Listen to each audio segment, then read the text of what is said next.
মানে এটা একটা সাইকেল তৈরি হয়েছে, একটা লুপ তৈরি করা হয়েছে, যে লুপটার মধ্যে ফেলে একটা গোটা প্রজন্মকে ধ্বংস করার বন্দোবস্ত হচ্ছে। বাংলা বিরোধী ঘৃণা, বাংলা বিরোধী বিদ্বেষ গোটা দেশ জুড়ে বিদেশি বিজেপি তৈরি করবার বন্দোবস্ত করছে, আর বাংলার মাটিতে তার সেটার থেকে মুনাফা নেওয়ার চেষ্টা করছে তৃণমূল। বিজেপি আসলে বকলমে তৃণমূলকে সাহায্য করছে বাংলায় তৃণমূলের হারিয়ে যাওয়া জমি, সেই জমিটা উদ্ধার করতে এইভাবে, এটা স্পষ্ট। কিন্তু সব থেকে বড় যে সংকটটার মধ্যে পড়তে হচ্ছে, যে ইয়াং ছেলে মেয়ে, তরুণ প্রজন্মের ছেলে মেয়ে, আমাদের বয়সী ছেলেমেয়েরা এই যে একটা অন্য জায়গায় কাজ করতে যাওয়া, কয়েকটা টাকার বিনিময় এবং সেখানে গিয়ে আক্রমণের শিকার হওয়া, মরে যেতে হচ্ছে, এই অবস্থা থেকে বেরোনোর জন্য সরকারের যে মনোভাবটা দরকার, সরকারের যে সামাজিক সুরক্ষা পরিযায়ী শ্রমিকদের জন্য তার যে ব্যবস্থা করা দরকার, একটা ন্যূনতম পরিযায়ী শ্রমিক কার্ড, সেই কার্ডটুকুও তৃণমূলের সরকার এখনো বন্দোবস্ত করেন। তাদের সামাজিক সুরক্ষার বন্দোবস্ত, তাদের ছেলে মেয়েরা যারা পশ্চিমবাংলাতে রয়েছে তাদের পরিবারের দেখভাল করা, তাদের ছেলে মেয়েদের লেখাপড়ার বন্দোবস্ত করা, এর কোনোটাই আমরা এমন এই দাবিও রেখেছি যে পরিযায়ী শ্রমিকের পরিবারের সন্তানের জন্য বিশেষ স্কলারশিপের বন্দোবস্ত করুক সরকার, কিন্তু এই ধরনের কোনো পদক্ষেপ, কোনো মনোভাব সরকারের পক্ষ থেকে আসেনি। এটা দুর্ভাগ্যজনক যে একটা সময় পশ্চিমবাংলাতে গোটা দেশ থেকে মানুষজন আসতো কাজ করতে, আর এখন পশ্চিমবাংলা থেকে লাখ লাখ ছেলে মেয়ে তারা বাধ্য হচ্ছে অন্য রাজ্যে গিয়ে কাজ করতে, কিন্তু তাদের দায়িত্ব রাজ্যের সরকার নিচ্ছে না, দেশের সরকার তো নিচ্ছেই।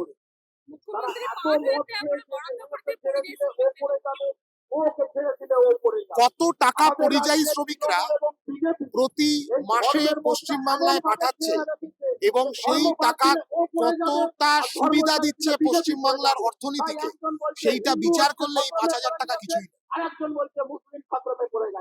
মূল কথা হচ্ছে পরিযায়ী শ্রমিককে তার বেঁচে থাকার অধিকার, তার সামাজিক সুরক্ষার অধিকার, তার ছেলে মেয়ের বেড়ে ওঠার অধিকার, তার পরিবারের মানে শান্তিতে দুমুঠো দুবেলা খেয়ে পরে বাঁচবার অধিকার, এই অধিকারগুলো দিতে হবে। শুধু ওই মানে ওই একটা উইমজিক্যাল ভাবে একটা 5,000 টাকা আমি তোমায় দিয়ে দেবো এরকম একটা ঘোষণা করার কোনো মানে হয় না, কারণ এর এর এর এর বহুগুণ বেশি টাকা এই পরিযায়ী শ্রমিকরাই কিন্তু পশ্চিমবাংলায় প্রতি মাসে পাঠায়, এবং সেই টাকা পশ্চিমবাংলার ইকোনমিক সাইকেলে ঘোরাফেরা করে, পশ্চিমবাংলার ইকোনমিকে মানে এই ধসে পড়া ইকোনমিটাকে যা হোক করে ঠেকনা দিয়ে দাঁড় করিয়ে রাখে এই পরিযায়ী শ্রমিকদের উপার্জন করা, মাথার ঘাম পায়ে ফেলে রাজমিস্ত্রি থেকে শুরু করে দোকান কর্মচারী থেকে শুরু করে কোথাও গ্যারেজে কাজ করছে, এই পরিযায়ী শ্রমিকদের টাকাই কিন্তু পশ্চিমবাংলায় ঘুরছে।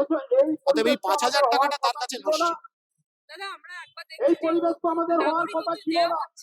এই পশ্চিমবাংলায় থেকে এই পশ্চিমবাংলায় আমার পরিবার আছে, এই পশ্চিমবাংলায় আমার সমাজ আছে, এই পশ্চিমবাংলায় আমার সন্তান আছে, আমি তাদের সামনে থেকে কেন? বোঝা যাচ্ছে যে দেশ ক্রমশ কোন দিকে এগোচ্ছে। বিজেপি আরএসএস তারা দেশের দখল নিলে দেশের চেহারা কি হতে পারে, পশ্চিমবাংলায় বিজেপি পশ্চিমবাংলার দখল নিলে পশ্চিমবাংলার চেহারা কি হতে পারে, তার একটা মানে সিঁদুরে মেঘ দেখা যাচ্ছে।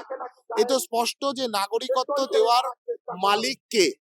নির্বাচন কমিশন নয়। এসআইআর এর মাধ্যমে নাগরিকত্বকে কেন্দ্র করে যে ধোঁয়াশা তৈরি করা হলো, এখনো পর্যন্ত সেই ধোঁয়াশা কাটালো না সরকার। তৃণমূল হচ্ছে তার ভুয়ো ভোটারকে জিয়ে রাখবার জন্য ওই প্রশ্নেই আর গেল না, নাগরিকত্বটাকে কেন্দ্র করে যে ধোঁয়াশাটা তৈরি হলো সেইটাকে ক্লিচ করবার প্রশ্নে তৃণমূল গেলই না, কারণ তৃণমূলের মূল মানে চাহিদাটা হলো ভুয়ো ভোটারটাকে জিয়ে রাখা। মূল কথা নাগরিকত্বর প্রশ্নকে সামনে রেখে সিএএ এনআরসি পরিবেশকে আবার ফিরিয়ে আনার চেষ্টা করছে, ডিটেনশন ক্যাম্প তৈরি করার প্ল্যানিং বিজেপি তৈরি করবার চেষ্টা করছে। তারই কয়েকটা নিদর্শন তুমি যে ঘটনা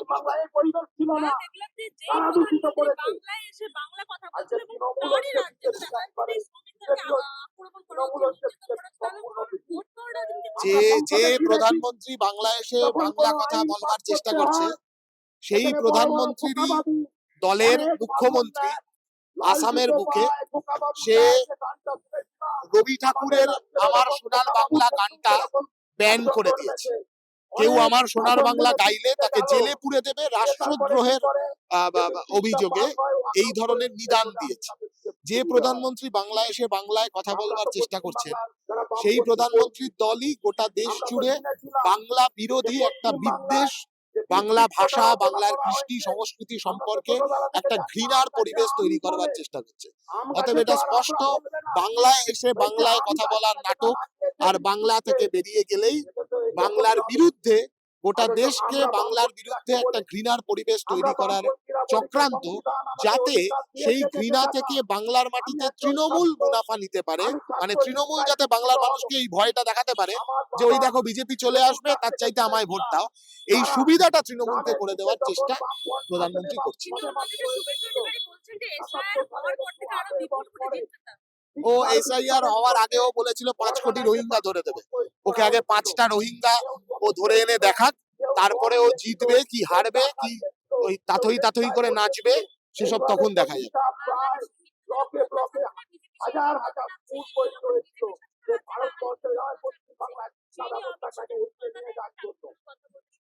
এটাই তো স্বাভাবিক, এটাই তো ওদের মানে এটা অবাক হওয়ার কিছু নেই।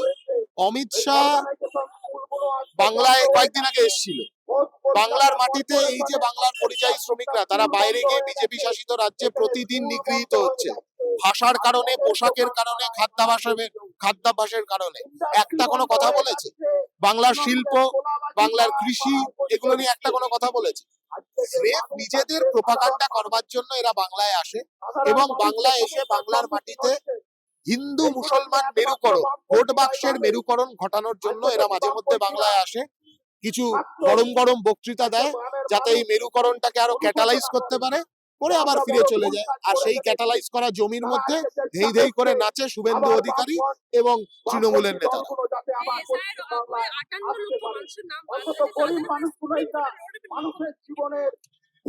ধরুন না, উনি সবার প্রথম বলেছিলেন যে এসআইআর বাংলায় করতে গেলে ওনার মৃতদেহের ওপর দিয়ে করতে হবে। সে যাই হোক, সেটার কি ফলাফল আমরা দেখতেই পেয়েছি প্রত্যেকে। এরপরে উনি এরকম প্রতিদিন নতুন নিত্য নতুন কিছু না কিছু বলে যান এবং উনি বলে যাবেন, কারণ ওনার বলে যাওয়াটাই কাজ, কাজ করাটা ওনার মানে অভ্যাসের মধ্যে নেই, বলে যাওয়াটা ওনার অভ্যাসের মধ্যে আছে। উনি ওনার মতন বলে যান। উনি যদি কোর্টে যান, সুপ্রিম কোর্টে গেলে ওনার যা আইনি প্রক্রিয়া আছে, উনি আইনি প্রক্রিয়ায় গেলে যে কোনো মানুষ এই গোটা দেশের যে কোনো আইনি প্রক্রিয়া, সংবিধান প্রদত্ত আইনি প্রক্রিয়ার মধ্যে তারা যেতেই পারে। আমার মনে হলো উনি যাবেন।